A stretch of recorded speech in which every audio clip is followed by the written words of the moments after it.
Hello and welcome to Cricket Happenings, dear friends and subscribers. Let me start off this Cricket Happening show with the news that Virat Kohli, the Indian captain, has been named the ICC Cricketer of the Year for the year 2017.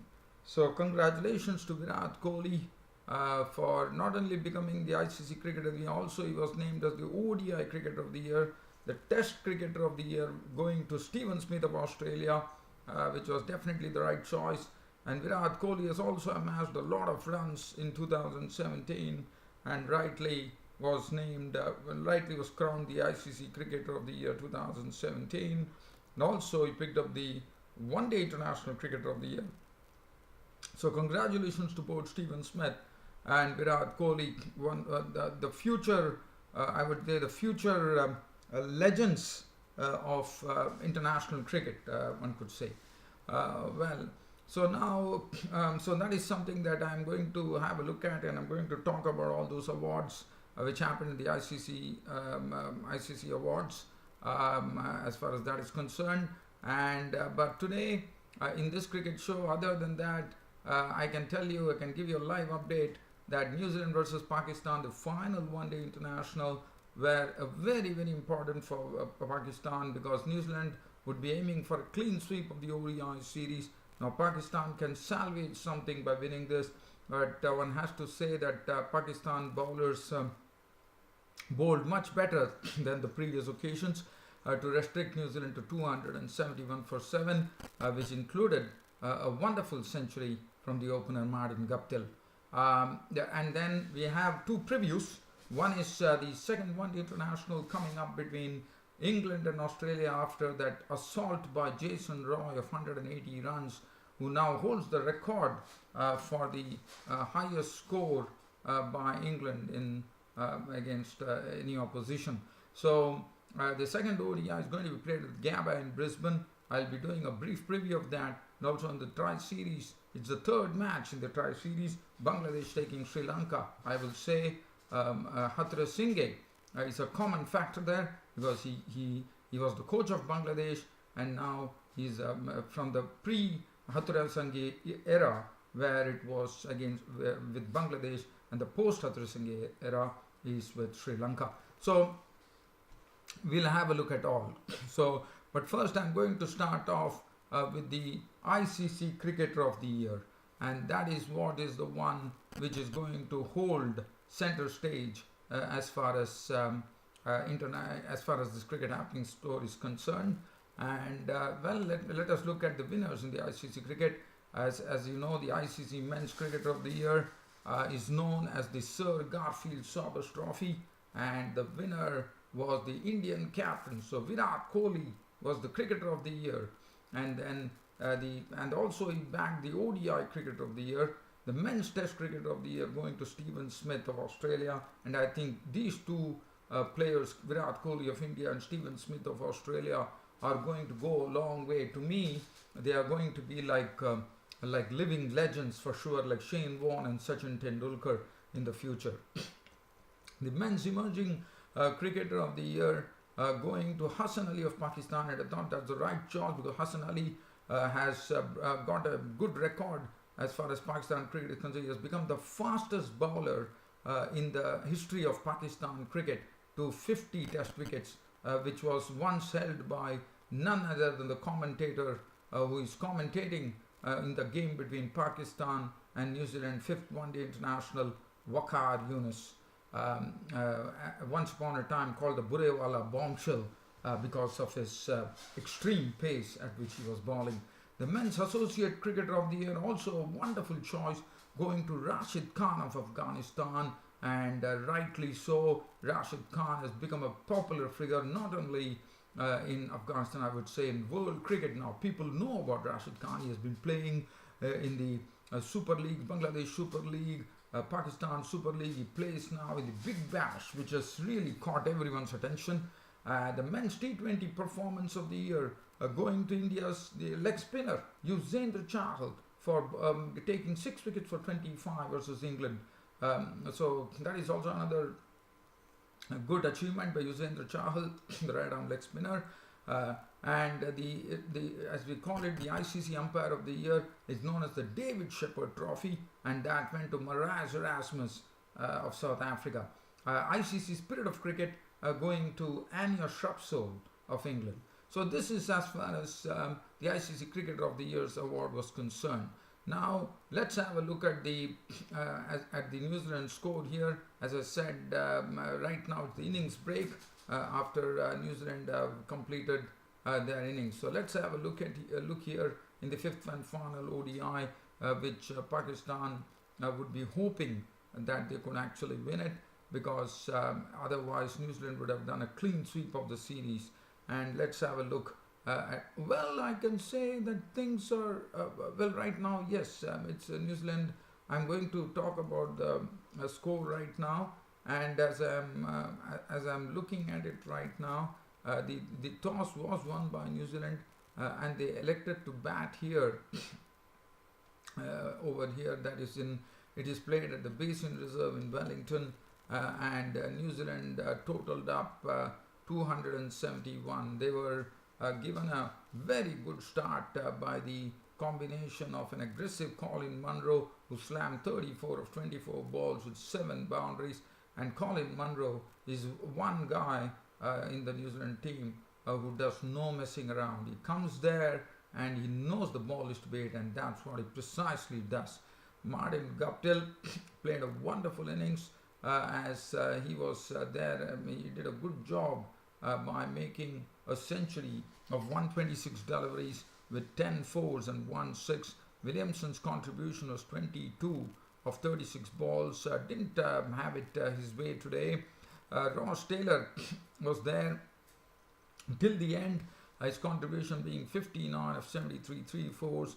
Grandholm was also there in the end, the hero of the 420 international. He remained not out on 29 of 21 balls, 2 fours, but today the Pakistani bowlers were equal to the task. They were bowling a good line to Grandholm, because they know Grandholm can free his arms pretty quickly, as they learnt in the fourth ODI.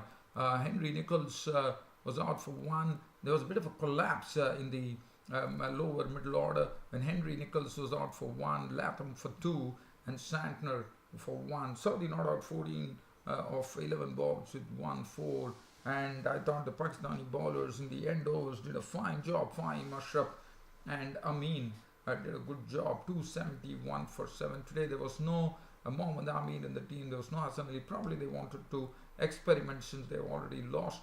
And let's have a look at the bowling. Well, as far as the bowling was concerned, Ahmad Yamin was expensive. 9 overs, no maiden, 1 for 65. Ruman Rais, 10 overs, 3 for 67. But still, I thought in the death overs, he definitely bowled some consistent Yorkers as well. Mohammad Nawaz was something which was very impressive. 10 overs, 1 maiden for 43. In fact, the spinners were the ones who really helped Pakistan restrict New Zealand to 271. Shadab Khan once again bowling his overs with a lot of guile and penetration. 10 overs, no maiden, none for 35. Fahim Ashraf also did a good job. 9 overs, 2 for 49, especially at the death overs. He bowled some very good Yorkers. Umar Yamin, 2 overs, none for 6, and that was the situation. And New Zealand 271 for 6. So as I said, Pakistan, this is a must. I mean, if Pakistan would be hoping that they can win this, because right now, as you know, New Zealand are the ones who are ruling the roost, as they have a 4-0 winning lead in the ODI series, and the final one is today. So Pakistan would be hoping that they would put it across New Zealand, and good luck to Pakistan, I would say. Right, now let's have a look at the previews now. As I said, the first preview, the second ODI, which is coming up between Australia and England. It's coming at the Gabba in Brisbane, and as you know, Australians are the ones who are under immense pressure after the knock from Jason Roy, which would have definitely hurt them. As I said, he created a new record for England as far as the highest individual score was concerned. And well, Australia definitely have their problems. There's no Josh Hazelwood in the team, so that will definitely hurt them. and they would have direly needed Josh Hazelwood in the team.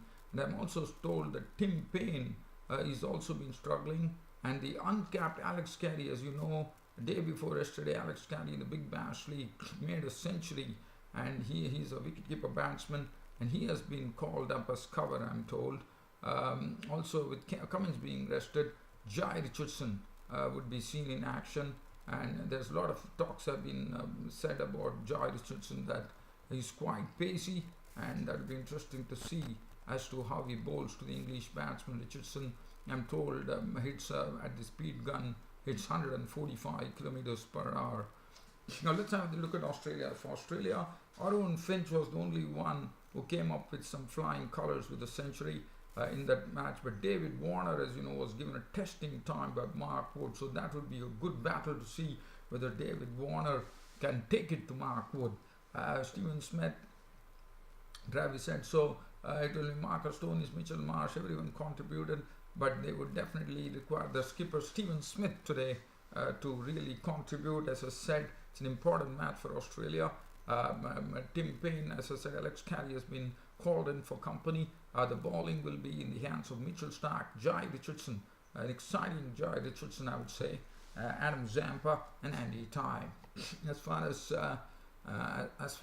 England are concerned, England definitely, as I said, they would be confidence personified when they walk into Gabba in Brisbane with Jason Roy's century. He and Johnny Bairstow will open the innings. Alex Hales would be wanting to do something that Jason Roy did the other day. So definitely there is a competition for places, in the sense there's real competition as far as English cricket is concerned. And then they have the solidity of Joe Root. Morgan, as you know, what a wonderful player he is, who is captaining the side, has been a successful England captain. Josh Butler to come and give the unorthodoxy to batting. And then Moeen Ali is another all-rounder. Chris Wokes can really bat very well.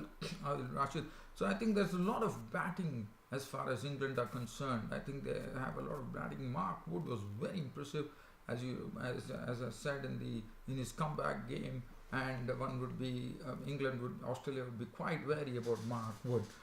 So I think, and let's have a look at the pitch and conditions here. The pitch and conditions. They say that Gabba has not been, the forecast is that it's going to be hot and humid, so whether how the pace and bounce would be, one has to really wait and watch as to what can happen. And also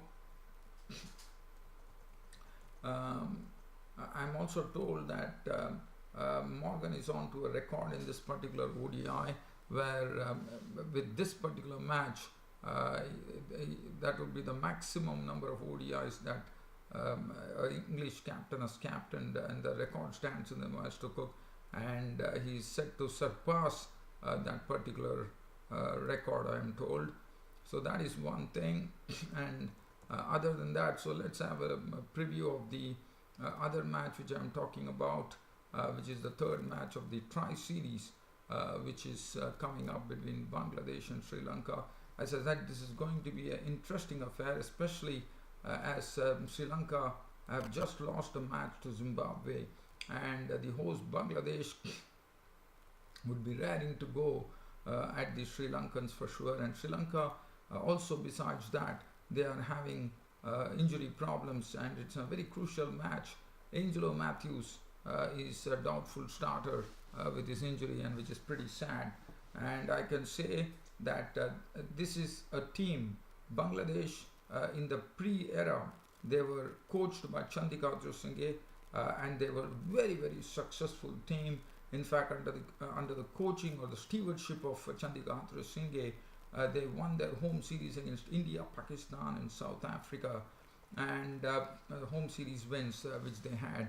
So, and now, as you know, Chandika Singhe has shifted allegiance to his home place, which is Sri Lanka, and so it is going to be very interesting. As I said, Chandika Singhe will know each and every player in the Bangladesh team as to what their strengths are, what their weaknesses are, and I think knowing Chandika Singhe to be a very good schemer, and the way he has handled things, has been a successful coach at that.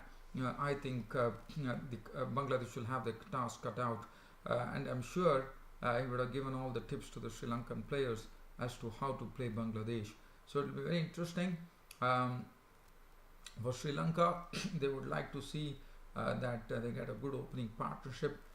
Chandimal, the team is looking strong. Kushal Mendis, who failed, could probably get a few runs under his belt in this match. Gunaratne failed with the bat as well, and Tisra Pereira, one knows how he brought the match so close against Zimbabwe, but still could not take them over the line. Suranga Lakmal, Dhananjaya was a bit costly, I thought. Dashwanta Chamira was also a bit costly.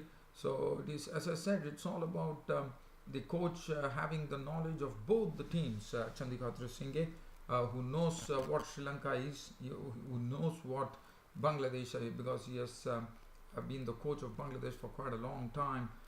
He knows each and every player in the Bangladesh team inside out. Tamim Iqbal, Anamul Haq. Well, Pakistan, I think, according to me, I think it would be a sort of a very, very even match happening between Sri Lanka and Bangladesh. And I think this would be the match of the tri-series, according to me. The clash between Sri Lanka and Bangladesh will be eagerly awaited because I think both the teams, Sri Lanka on the rebuilding phase right now, and Bangladesh would be also raring to go. Their bowling was very good the other day, as we saw. Murtaza, Mustafizur Rahman, everybody chipped in very well. And I'm also told that Dhaka has been a bit cold, but now the cold is just settling down, in the sense it is coming down right now. So it will mean that there'll be the sun shining brightly, and probably as you know, when the sun shines brightly, one invariably sees that it's easy to play the strokes as the pitch eases as well. So it will be interesting. So these are the so with this with this being said, it's about time for me. I'm going to see very quickly to give a live cricket update whether Pakistan have started the innings. Let me go and check it out and come back to you. Yes, there's still the I see that it's still the innings break. Yes, it is still the innings break. It's not started, and one has to wait for the Pakistan to resume their innings after the break. Well, dear fans, friends, subscribers, it's about time for me to bid you all a very good night on this daily cricket show. Thank you.